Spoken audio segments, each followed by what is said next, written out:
My entitled cousin demanded I sell her my $500,000 house flip for family discount, then sabotaged the inspection.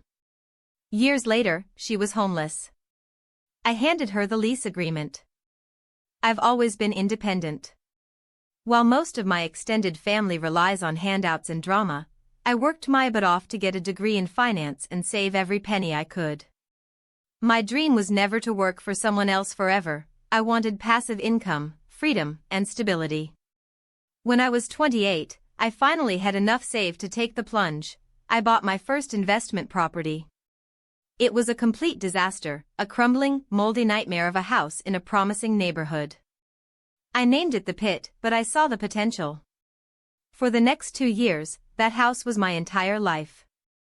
I hired contractors, learned basic plumbing and electrical work myself on YouTube, and spent every weekend covered in drywall dust and sweat.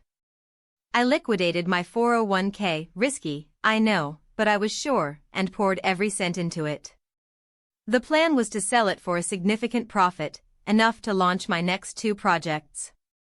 By the time I was finished, the Pit was a pristine, open-concept, 3-bedroom beauty. The estimated selling price was just shy of $500,000, meaning I was looking at a clean $120,000 profit. I felt invincible. Now, let's talk about my cousin, Beth. Beth is the poster child for entitlement. She's gorgeous, charming when she wants something, and utterly convinced that the universe, and specifically her family, owes her everything.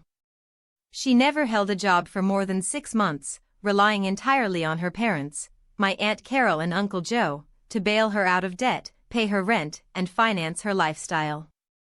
When she heard about my project, not from me, but through gossip at a family party, her interest immediately spiked. She started dropping by unannounced. At first, it was harmless. "Oh my God, Sarah, this looks amazing. You're so talented." Then the demands started. "You know, this house is exactly what I need," she said one Tuesday, leaning against a freshly painted wall. "I'm looking to move out of that cramped apartment. It's too small for my new yoga practice." I laughed. "Well, Beth, it's going on the market next week. You'll have to move fast." She rolled her eyes. "Oh, stop. You know I can't afford a $500,000 house. You have to sell it to me. Beth, this is an investment. It's how I make my living. I can't just give it away." She scoffed. "Give it away? We're family, Sarah."